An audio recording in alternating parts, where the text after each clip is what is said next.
Is this business just for old farts?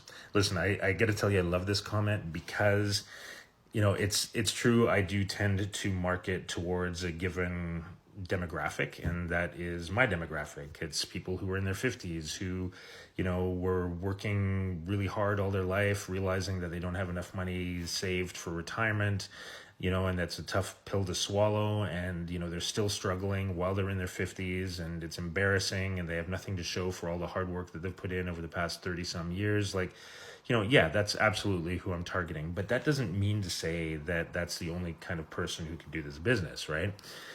The reason I target that population is because the business model that I promote is one that requires absolutely no prior experience, all right? So you don't have to know anything about IT. You don't need to know anything about social media in order to be able to do this. And you certainly don't need to know anything about digital marketing or finance. I mean, I didn't know any of that kind of crap when I first started. I just knew I needed to do something. Otherwise, I was going to lose the farm.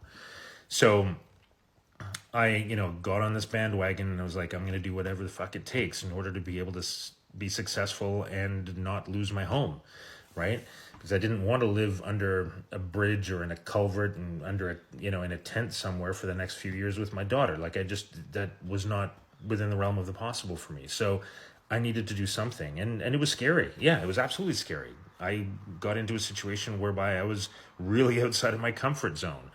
But I found something. I found a business model that catered to people who didn't know anything about anything when it came to this, but just had a burning desire to change their life.